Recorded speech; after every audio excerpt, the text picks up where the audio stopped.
Football is like life. It requires perseverance, self-denial, hard work, sacrifice, dedication and respect for authority. Football is a very popular sport in the world. But American football is somewhat different from the usual football game.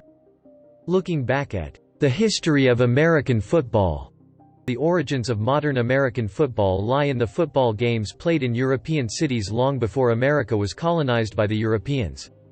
But certain records show that ancient Greeks played a game called episkiros, similar to the traditional American football, where the men tried to throw a ball over a scrimmage and trying to avoid getting tackled at the same time. The very first record of football was a match played on November 6, 1869 between Rutgers University and Princeton University.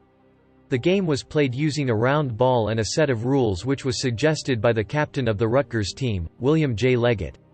Following this game, which was played on a Rutgers ground, another match was held between these two teams based on Princeton's rules, which were slightly modified from Rutgers' sets of rules. By the end of 1872, several popular schools, notably Columbia, Yale, Stevens Institute of Technology, etc., were participating in these intercollegiate sports events. Among all the colleges, Rutgers was one of the first to make significant efforts in extending the reach of the game by playing a match against Columbia in the state of New York.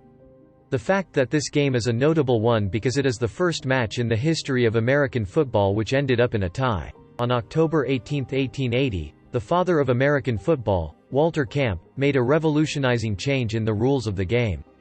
He also introduced the snap, a backward passing to the quarterback technique. To stop wasting time in the game by keeping the ball unnecessarily. A new rule was enacted in 1882 which stated that each team would get 3 downs or chances to gain 5 yards on the ground. In case of failure, the team would lose the ball. In the year 1905, around 19 fatal injuries were recorded throughout the entire nation. Due to such violence and death toll, the erstwhile U.S. President Theodore Roosevelt threatened to stop the game altogether unless safety of the players is ensured.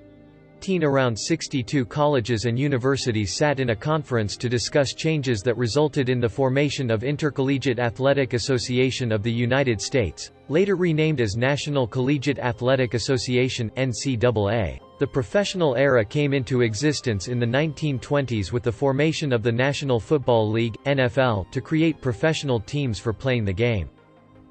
After the 1980s, NFL conducted 3 division games, where 26 teams took part, of which 8 teams made for the final playoffs.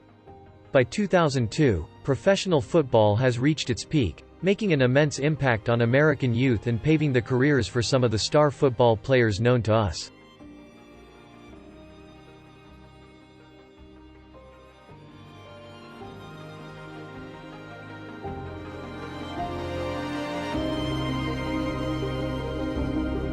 If you liked our video, don't forget to like, comment, share and subscribe to get great content regularly.